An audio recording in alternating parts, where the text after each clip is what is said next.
La leçon que je vous présente concerne le discours direct et le discours indirect. Soyez bien attentifs et attentives afin de maîtriser la règle, de reconnaître les deux types de discours et d'être capable de passer de l'un à l'autre. Les paroles rapportées comme elles ont été prononcées sont soit encadrées de guillemets et on place 2 points après le verbe introducteur, dire, déclarer, répondre, demander, etc. Exemple. Le réceptionniste dit, le petit déjeuner est servi entre 7 heures et 9 heures. Soit, on met la virgule entre la parole et le verbe introducteur. Exemple. Le petit déjeuner est servi entre 7 heures et 9 heures, dit le réceptionniste. Dans le discours indirect, les paroles sont rapportées dans une proposition subordonnée. On ne trouve plus les signes de ponctuation, c'est-à-dire les 2 points et guillemets comme dans le discours direct. Exemple. Le réceptionniste dit que le petit déjeuner est servi entre 7 heures et 9 heures. La phrase au discours direct se divise en 2 parties. La proposition introductive de parole, qui précède les 2 points lorsqu'elle est placée au début de la phrase. La parole rapportée, qui suit les 2 points. La proposition introductive peut aussi se trouver à la fin de la phrase, séparée de la parole par une virgule, avec une inversion du sujet. Pour transformer une phrase du discours direct au discours indirect, il faut d'abord identifier le type de parole déclarative, interrogative, impérative, exclamative ainsi que la proposition qui rapporte la parole appelée proposition introductive. Quand la parole est de type déclaratif, on n'utilise que devant le verbe introducteur en effaçant les guillemets et les 2 points. Quand la parole est de type impératif, on utilise la préposition de et le verbe se met à l'infinitif. Quand la parole rapportée est de type interrogatif, il faut d'abord identifier le type d'interrogation. Si l'interrogation est totale, c'est-à-dire formée avec est-ce que, l'inversion du sujet ou simplement l'intonation, on utilise si au discours indirect à la place des 2 points et des guillemets. Si l'interrogation est partielle, c'est-à-dire que la parole commence par un mot interrogatif comme quand, où, pourquoi, combien, etc.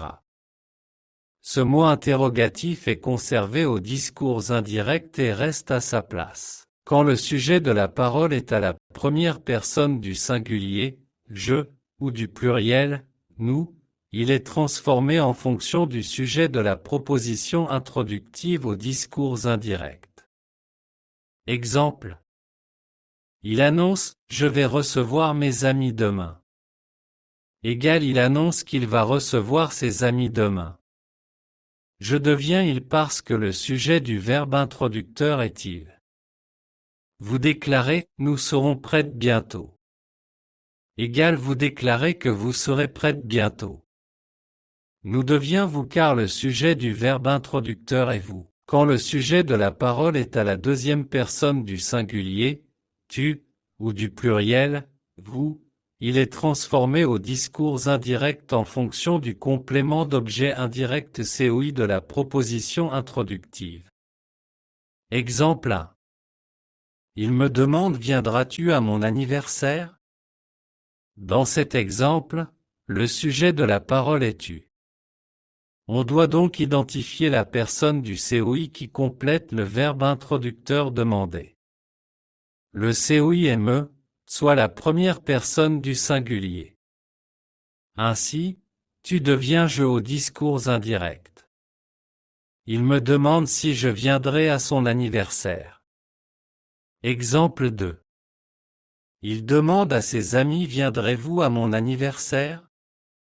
Ici, le sujet de la parole est vous, et le COI du verbe introducteur est à ses amis, c'est-à-dire la troisième personne du pluriel. Donc, vous devient il au discours indirect. Il demande à ses amis s'ils viendront à son anniversaire. Si le sujet de la phrase au discours direct est à la troisième personne, le pronom sujet reste identique aux discours indirects. Mais il faut quand même adapter, c'est-à-dire accorder, les pronoms possessifs au sujet. Exemple 1. Discours direct. J'affirme ce tableau est très beau. Discours indirect. J'affirme que ce tableau est très beau. Le sujet est ce tableau. C'est la troisième personne du singulier. Alors aucun changement ne s'opère. Exemple 2. Discours direct. Le professeur dit à ses élèves. Les bonnes personnes respectent leurs parents. Discours indirect. Le professeur dit à ses élèves que les bonnes personnes respectent leurs parents. Le sujet est les bonnes personnes. C'est la troisième personne du pluriel. Alors la personne ne change pas.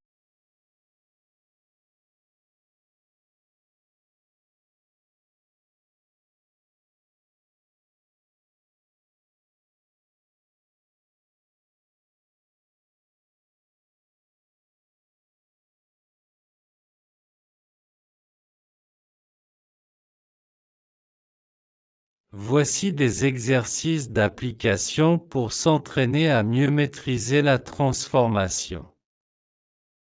Bonne chance. Je suis à votre disposition pour toute explication supplémentaire.